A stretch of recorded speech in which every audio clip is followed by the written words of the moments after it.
Ronnie and Reggie Kray, the twins who became the undisputed bosses of East End gangland. Were they born villains, or did fate shape them for the role? A lot of people stole things because they were hungry. They had no other means to live. I know people say, oh, well, other people got out the East End and they made it. It's not like that for everybody. I mean, some people are more brainy than others. They have more chances. And in your life, you mean to go one way and you're pulled another. It's not the individual's fault all the time. The Krays had got something about them that was almost indefinable. To say that they were personalities is wrong because they projected an aura of evil, of power. They would resort to violence at the slightest provocation to establish a reputation. And this they did very, very successfully, so that not only foreigners and people that intruded into the East End, but members of their own gang respected them because of that violence. But if the Krays were so evil, why did the community in which they lived put up with them for so long? In London's poorer quarters, the line between right and wrong had long been blurred. Many of life's simple pleasures were outlawed by the state. Late-night drinking, card and dice games, and off-course betting. I mean, I lived in a place called South Grove Buildings. It was a big old block of flats. There was at least 3 bookmakers in there, used to take the bets.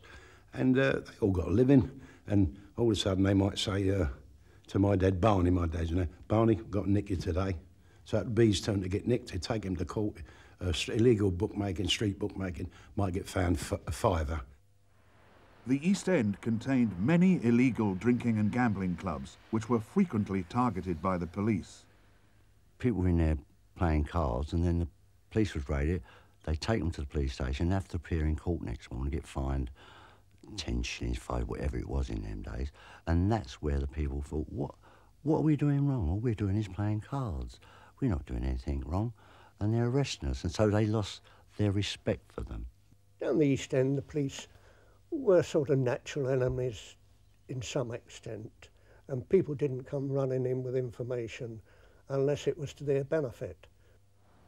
Because there was so little respect for the law itself, many East Enders were unwilling to call on the police to investigate even serious crimes. They're a community of their own. They've lived hard, they've had a hard time, but it was their ethics and a code of honour that you didn't normally grasp. But this code of honour exposed the community to exploitation by professional criminals who turned it to their own advantage. In the East End, the law that was enforced was often the law of the Kray twins, Ronnie and Reggie. The twins ran that part of London like an iron rod. There was nothing that went on in that East End that they didn't know about. If there was a wrongdoing, get off the manor, because they would come down on you like a ton of bricks. Well, you know, they keep saying about protection. They was running the protection racket. It wasn't actually like it sounds. They would go into a place and say, if you don't give me we'll look after you. If you don't pay this, you'll be in trouble and all that. The people actually used to go to them and want them to look after it and let it be known that they was looking after a place. They wasn't actually, I suppose it is a protection racket in a way, but it was worked on a different basis. People used to go to them and ask them to look after them. There were lots of people that walking into pubs that were taking a lot of money in those days. Remember, we were talking about the early 60s, when live music and good entertainment was throughout the East End, throughout every part of London. And protection money was being asked for. And therefore, rather than pay 3, 4, 5, 10 bullies, it's better to go and ask Ronnie and Reggie Kray, could you just appear for 10 minutes or have 1 or 2 drinks in our pub on a Saturday night? Once it was known as a pub that the Krays used, then that publican didn't have any more trouble. They only went into people that were breaking the law. You know, like if you had a publican who was having a laugh to timer, then they could go into him. Or if they had a club where they were doing illegal gambling, dice, spieling or something like that, they would go into them. They want their whack. But no way could they ever go into straight people. Because first, if they come into you, the first thing you do is pick the phone up, give it to the police. And that was it. So the only people they could intimidate were people that couldn't phone the police. I was known as Reggie's man. Scotch Ian Barry was known as Ronnie's man. The twins themselves would never like go on an organised robbery or a blagging or anything like that. They considered that the work of jailbirds, in their own words. But as soon as they heard of somebody who had it off, their first concern was, did they know anyone on the team? If they do, then they would go in for their whack, as it was known, their share. If he says, I'm not going to give you any money, you don't jump all over him. You come back and you say he's not going to pay. Now, that would be a different mission. Go and get 3 or 4 guys and go and sit on his house or a pub or a club where he drinks and give him a talking to. You know.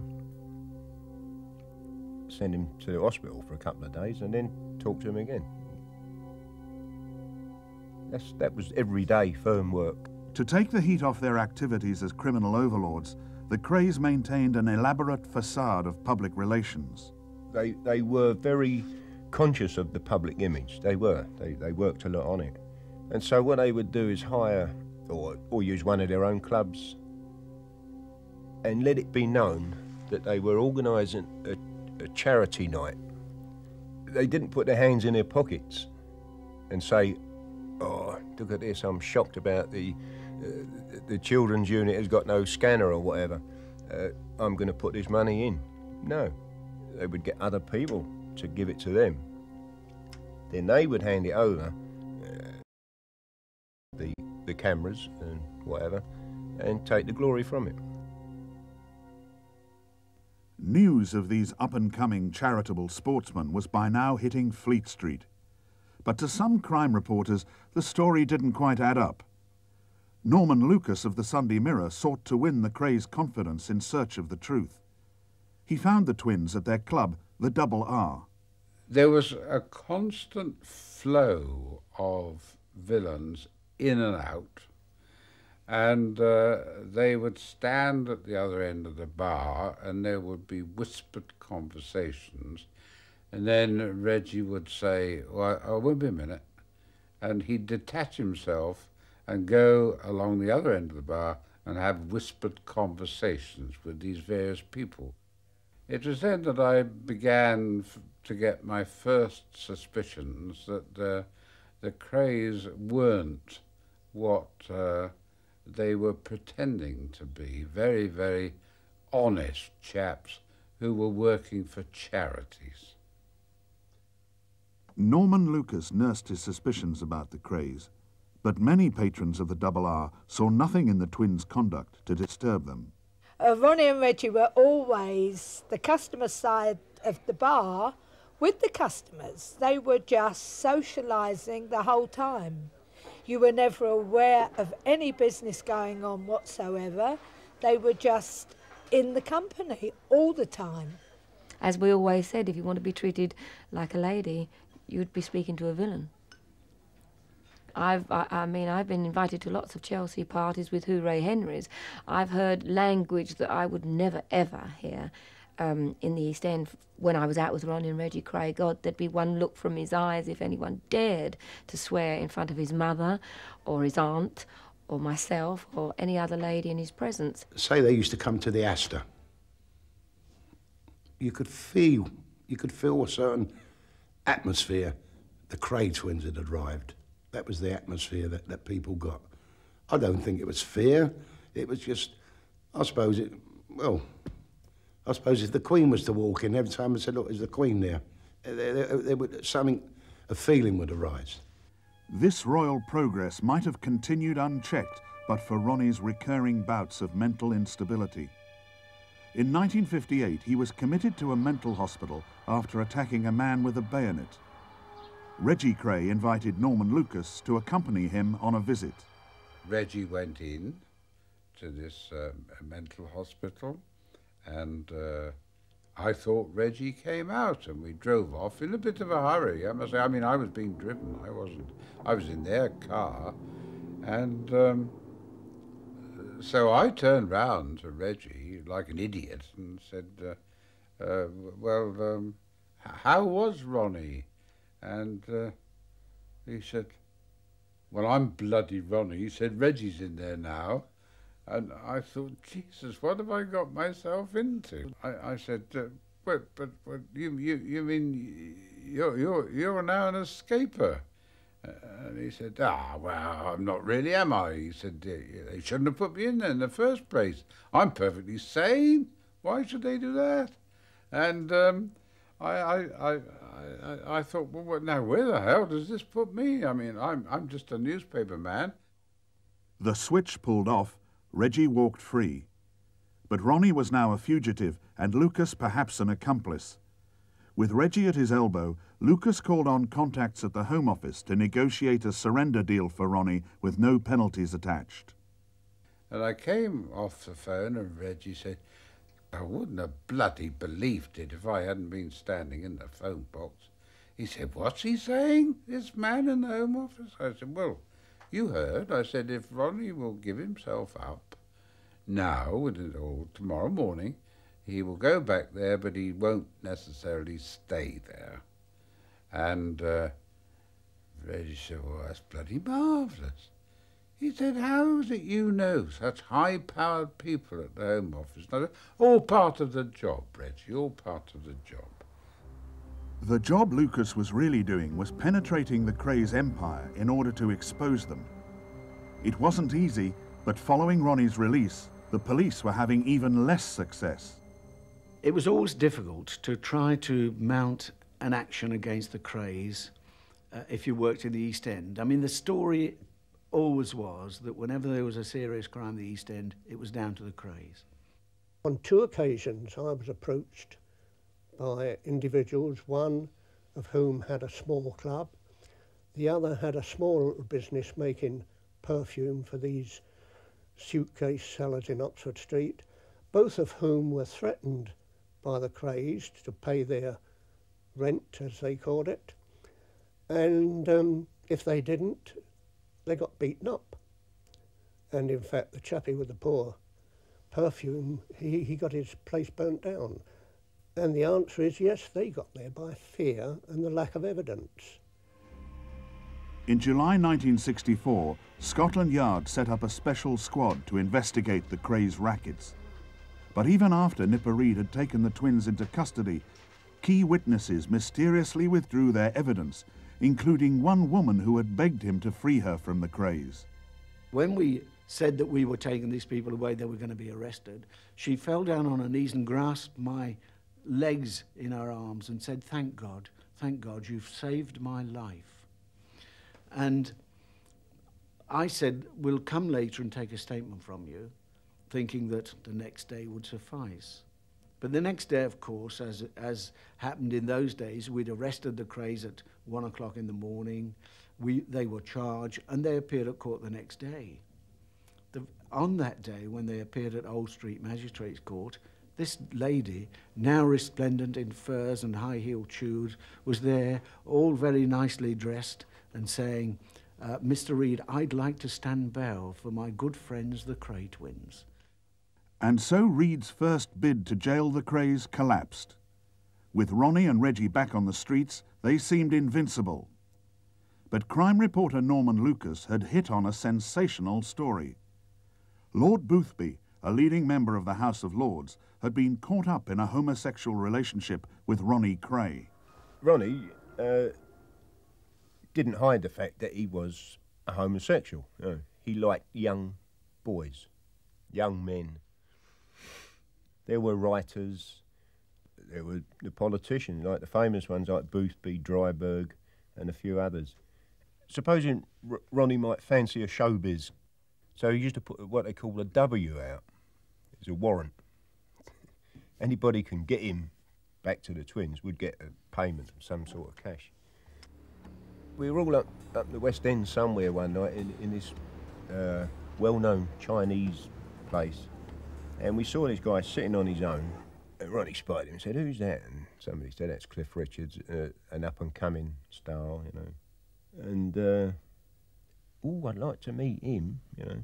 So straight away there's a W out for him. If anyone can get him in to a meet, that's all he's got to do. old Clef, I don't particularly like his singing and all that, but he don't seem a bad guy. I wouldn't hate to see him involved with that sort of person, you know. I thought, well, this has gone far enough, and now I think I should write an expose news story. I knew that once I'd done that, I was finished as far as the Krays were concerned, but it was a story which, in my view, needed to be published, and everybody needed to be made aware of what they really were, so that no more titled people or prominent show business people should be caught up in their web. The problem was the sexual revelation at the heart of the story. The newspaper was delighted with the scoop and wanted to run it. Lucas himself was not so sure.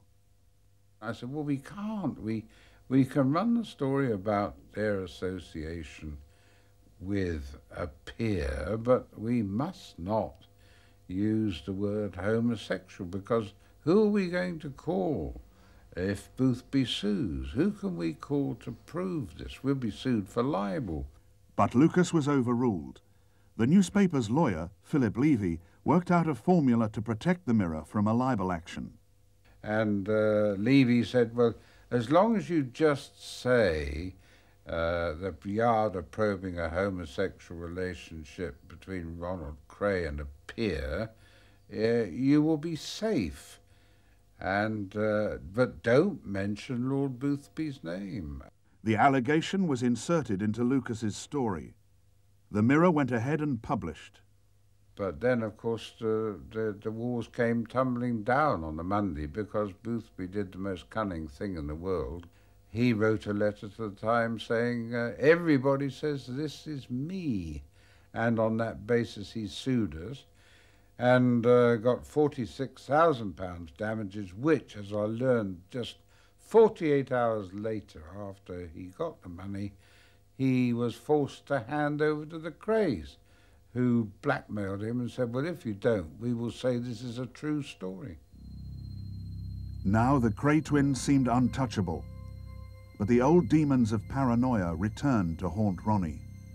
The slightest squeak of opposition was enough to trigger the most extreme of responses. With Ronnie, it was different. It was a bit more weird, if you like, because other people's violence, if he heard about it, he would get them to sit down and give it to him detail by detail.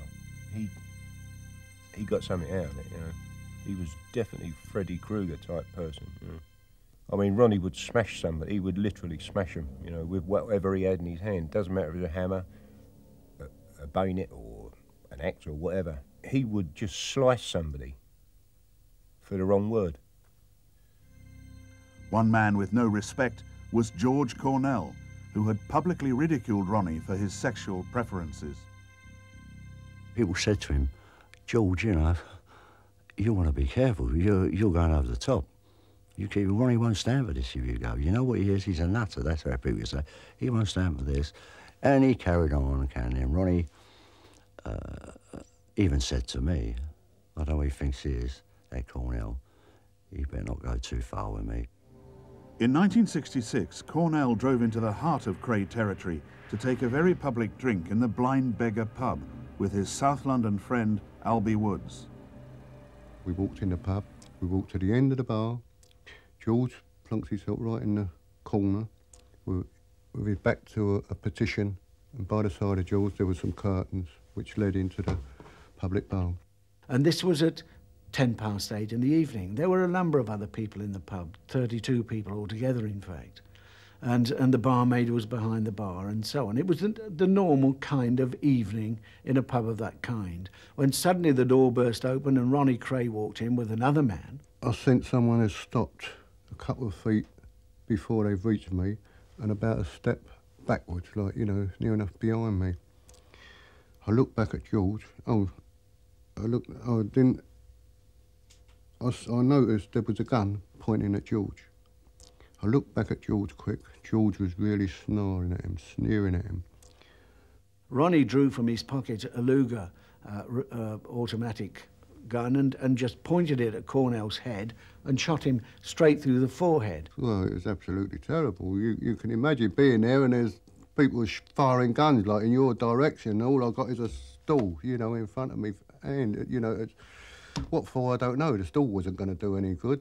You don't think of nothing. You know, all I was thinking of was any second, like, it's going to be me. Within minutes, the bar was empty. People were gone. The people that were with Cornell had left. George was moaning and sort of groaning, like, you know. Anyway, I stood up. There was nothing I could do. I knew the ambulance was on its way and I didn't want to get involved, and I walked out the pub. There was really no motive. It was just a question of Ronnie trying to assert himself as a gang leader, to show that he was like the Americans, that he'd got his button, as they say, that he'd killed his man. He wanted to show his gang that he was really the colonel. He wanted the public to know that he was a gang leader.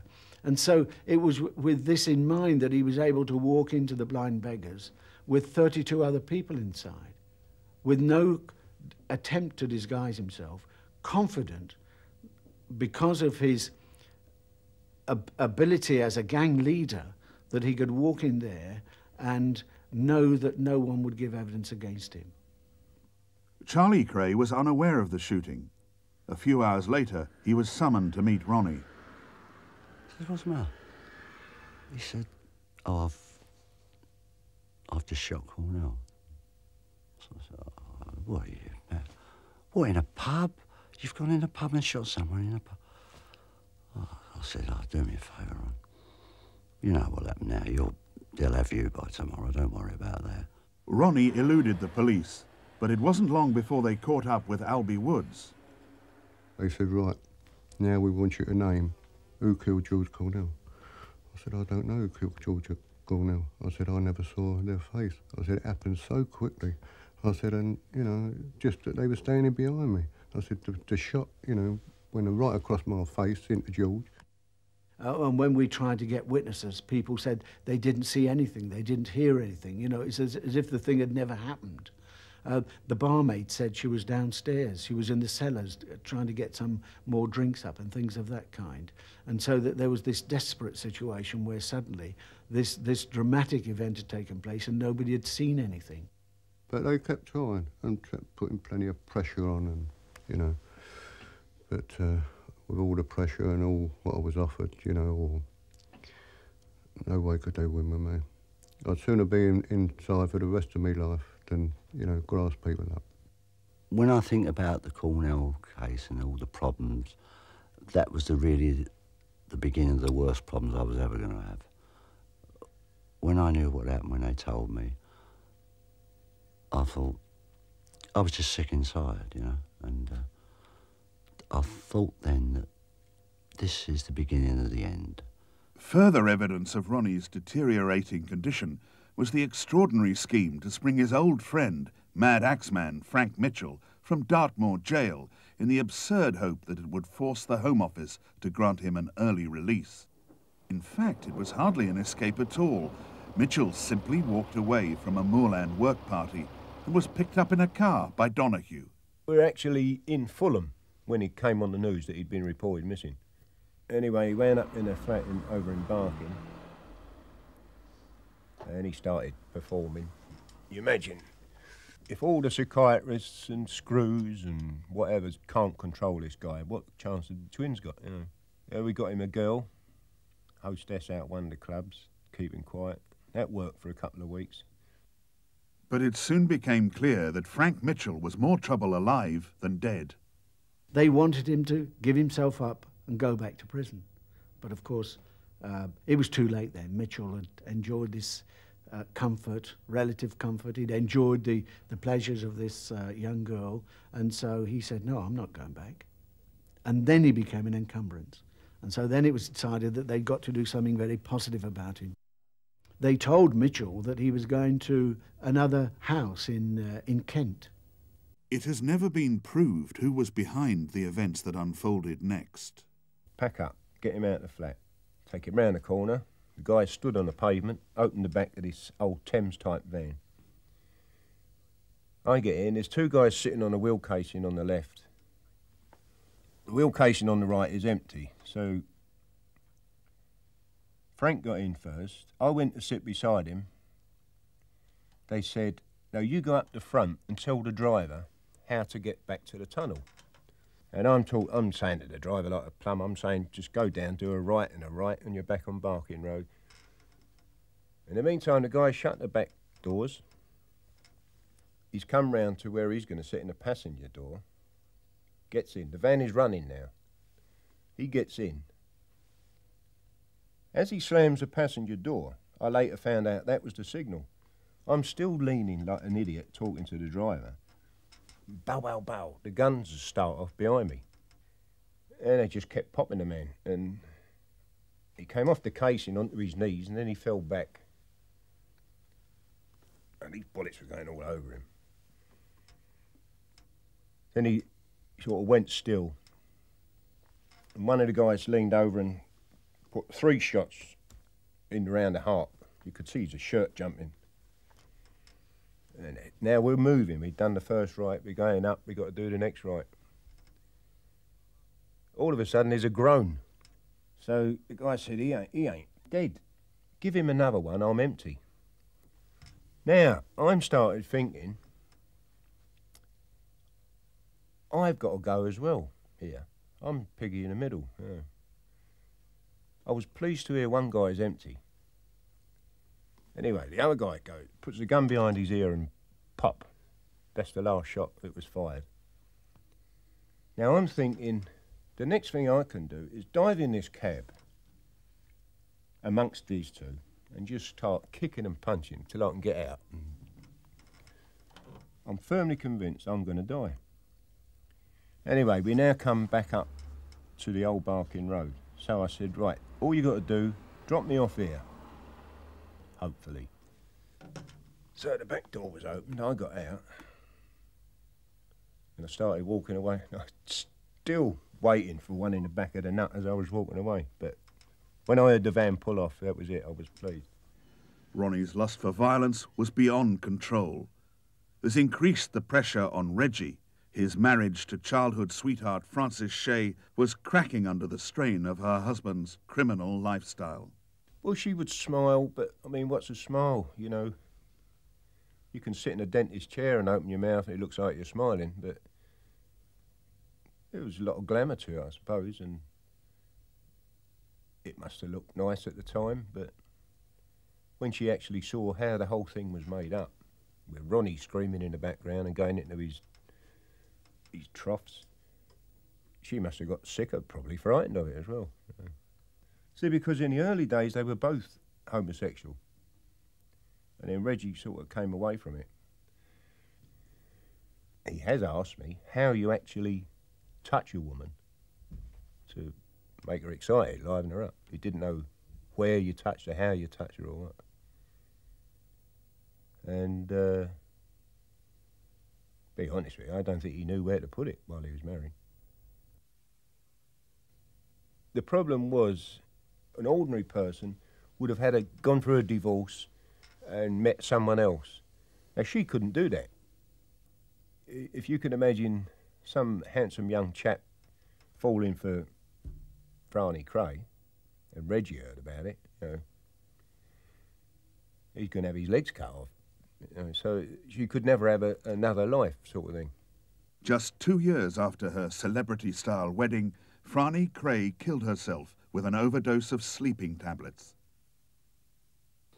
I've never known anyone in my life to idolise someone like he did her. He really did idolise her. And when she died, it slaughtered Reggie. He was taking tranquilisers, he was drinking, and he was never in a right frame of mind for a long, long time. It just crucified him.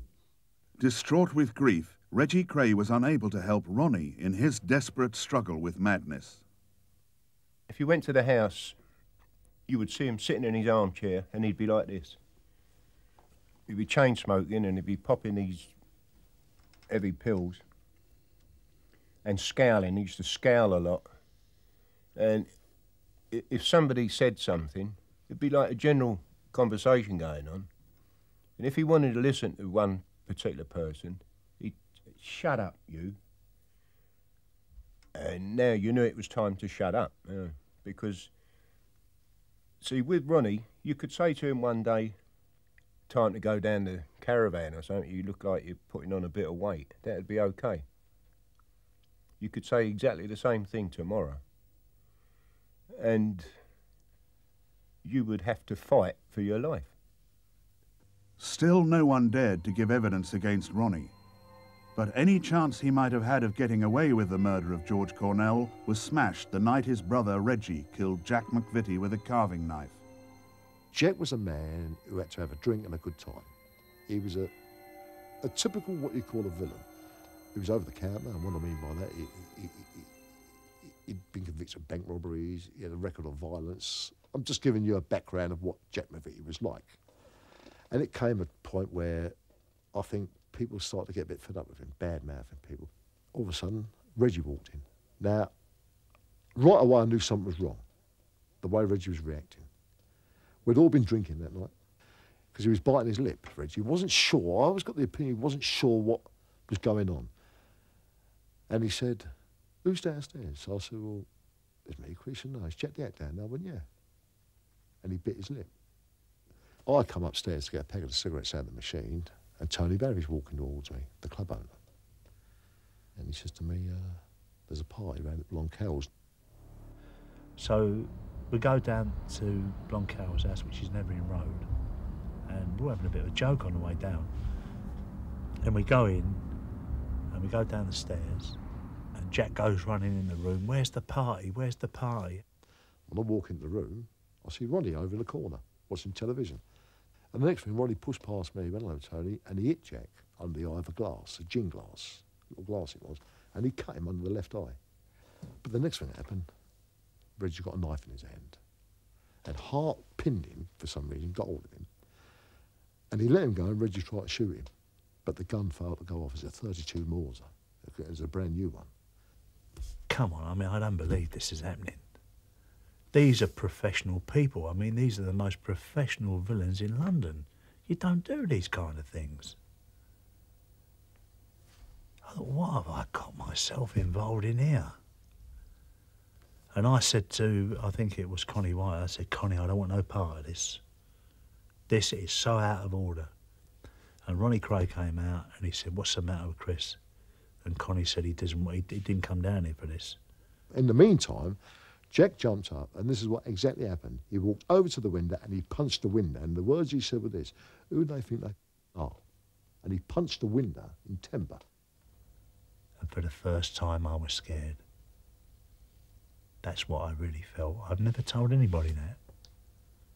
And in some ways I felt a coward. There was a part of me wanting to run in and just help the guy out. And a part of me held back because Tony was there, and I mean, I didn't know what he knew or what he didn't know. So I'm really on the horns of a dilemma, you know. Whichever way I turn, I mean, I've got a sword hanging over my head. When the gun failed to go, I thought that would be it. But then again, I looked back on it and I think to myself, he had to go. You couldn't leave him free now. We'd set him up. We'd put him in the middle. There was no way out. Whatever way it did, he's going to have to go. The next thing that happened is a carving knife is thrust into Reggie's hand. Now things are moving fast, and all I saw was the knife. He must have stabbed him twice within seconds, because I see him sag, and the next thing that happened, Reggie done him in the neck, and the knife arched. And I turned away then, and as I turned around again, I saw the two Mills brothers running out of the room. And there's Jack on the floor. But he had a gash in his neck, which I would say went a third of the way around his neck. But he was dead. The blood was everywhere. And there was just this silence there for about 30 seconds. No one seemed to realise what had happened. Everyone was looking at each other. And all that happened then was Reggie saying to me, get rid of that, Tony. And they'd gone. I went downstairs, and there's the body laying there. But it's hard to understand unless you was in my boots. I just didn't think he was dead. I just couldn't imagine him. I mean, he's laying there in front of me. I thought he was going to come to life. I thought he was asleep. I just didn't think he was dead. Then we heard a knock from upstairs, and it was Tony. I said to my brother and Ronnie Bent, I said, well, what do we do here? Now, the idea is to get him out of that flat. Went upstairs and got a quilt. You know, one of them big fleecy kind of quilts, the old-fashioned kind. Got one of them. Got Jack's body, put him on the quilt and wrapped it over. Left him in the middle of the floor and systematically went through the whole house, washing up glasses, carpet, pulled that up where there was blood stains and all that kind of thing. Come about maybe 3 o'clock, maybe between 2 and 3, where we ran the body out to the car, lifted up the boot and actually put the body in the blanket and all that in the car, in the boot of the car. Pull the lid down. We then have an argument about who's going to drive it away, because nobody wants to be seen that time in the morning. Bearing in mind that I don't know that the offside lamp is not on. It was a 2-tone Zodiac, blue and cream, if I remember it right. I and the other guy got in my car, and Tony set off in that car, in Jack's car. Now, we pull out and we get onto Mare Street, and we're going down Mare Street, and I've got this 38. Now, no way am I going to let anybody take Tony. And the arrangement was, if I'd have been stopped, there would have been trouble. There was no way I was going to take a stop with that. So there's a police car pulls up, gets between Tony and I thought, if they stop him, I'm going to get out and I'm going to do the business. And I let the other guy with me know that. Some reason or other, they turned off. And Tony went on, and he went through the Blackwood Tunnel, and I followed him up, and I went through it after him. A few hours later, the car with McVitie's body in it was abandoned in South London. So we have a meet with them. The twins about a week later. They'd gone up the country in the meantime. And we had a meet in the Carpenter's Arms. And all that was ever said of it was nuisance. Because my brother said to him, was he a grass? Was he a wrong one? And they went, no, he was just nuisance. And that is what happened to Jack McVitie. As Charlie Kray told his twin brothers, we could have had a fabulous life before these murders. We had it made and we could have gone to better things. And as I said, you two would have been somebody. You was fate in life. And I said, now I think it's gone. You've blown it. Everything, you know. Our mother, father, me, you. We're going to go. I know we are. And everything's finished. The police were now investigating the Krays' involvement in at least 3 murders. At last they felt they had the evidence needed to mop up the firm. The 34-year-old ex-boxer twins, Reginald and Ronald, came here early this morning with flying squad officers, and they're still here. They were in bed when the squad called at their home in Shoreditch at about 6 o'clock this morning. But Donaghue escaped the net. And I didn't know anything had happened till I get in the lift, go up to the, I forget what floor they were on. I walk along and I see there's 2 coppers outside their flat. Even that wouldn't normally worry me too much. I see their front doors standing up against the wall. And I thought, oh yeah. And one of these coppers said, who are you? I said, my name is Donaghue. I've got a cab firm in Bow. And I have a running account with Mr. Kray, and I come once a week to collect. Anyway, he very politely tells me I won't collect that particular week and piss off. So I did, and I was gone. And I went all over the place. Wound up in Bethnal Green. 3 weeks later, the squad came in, and that was it, wiped up. Nicked. Somebody said, have you heard about the Krays? I said, no, I haven't. He said, they've all been arrested. They made a dawn raid. Well, it wasn't a matter of weeks before I was staying at a hotel called the Hearts in Walsall, that the police made a raid there and brought me down to Tintagel House. At their headquarters on the south bank of the Thames, the investigating team headed by Leonard "Nipper" Reed was searching for the first cracks in the wall of silence that protected the Krays. You see, this was a conspiracy between a number of people. And when you get that situation, unless one or other is prepared to give evidence for the Crown, then it's impossible to break that silence. I tried it, as I've explained, with 3 of the participants, and all of them had rejected my overtures. And Nipper said, well, do you want to talk to us now? So I said, no, I don't want to talk to you. Why should I want to talk to you? We are asking you what you know about the murder of Jack the Hat McBee. I said, I don't know nothing. Well, as we've got it, you were there but took no actual part in the murder. In fact, you quietly protested about it. I said, I don't know what you're talking about. So I'm not only defended, I mean, I'm lumped with them anyway. There's no way I can get out of it.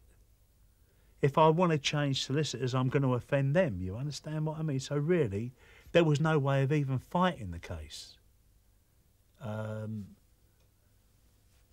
And really, I mean, there were in many respects, anything you said to defend yourself put them in a very, very bad position. So invariably, we said nothing. As far as the twins were concerned, it didn't happen. We can't be seen to be saying something did happen when they're denying all knowledge of it. That's a nail in their coffin.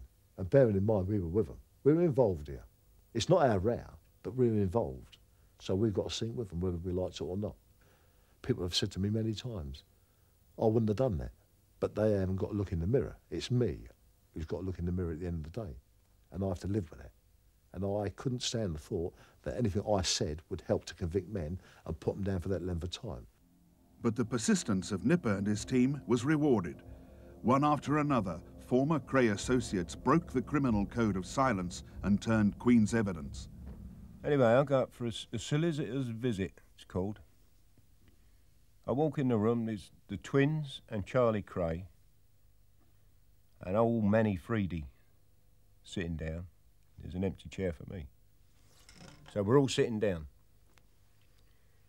So they say to me, what do you reckon? I said, well, this is what I've made, notes I've made.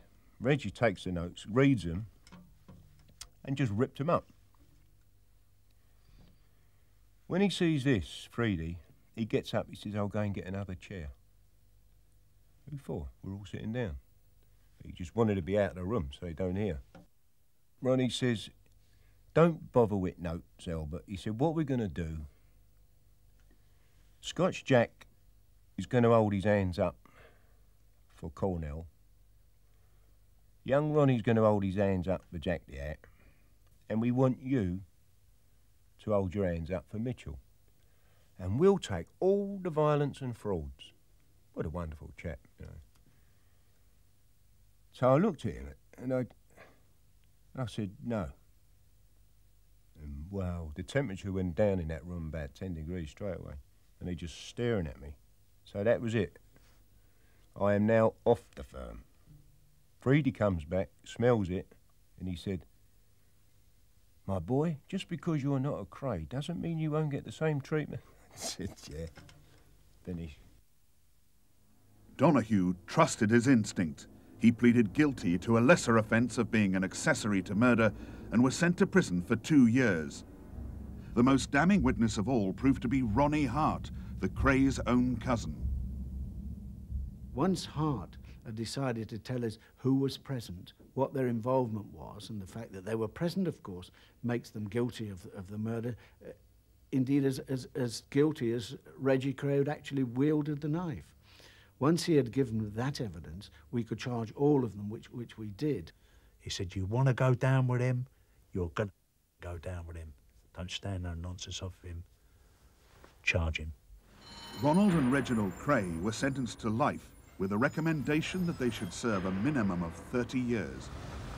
Chris and Tony Lambrianou were also sentenced to life. They didn't come out for 15 years. Charlie Kray was sentenced to 10 years for being an accessory to murder. But in the East End, there were mixed feelings about the verdicts.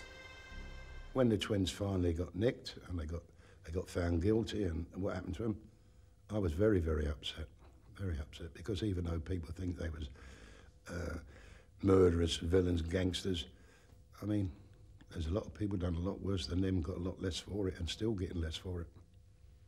And in a lot of people's eyes, they'll still go as two nice boys, even though it might strange sounds to you. They will still be known as two nice boys. I mean, the whole of the East End was devastated. I don't think they ever dreamed, nobody in the East End thought that they'd be sentenced to 30 years, minimum sentence. But one of the architects of their downfall has no such sympathy. I didn't consider them to be friends as such. Okay, I enjoy having a drink with anybody, and I enjoy listening to anybody's stories of this or that. But I felt that at the end of the day, I was going to get a first-class story out of it, possibly a book, a feature series, and do a public service in exposing them. And I had no scruples about using them and conning them as much as I could.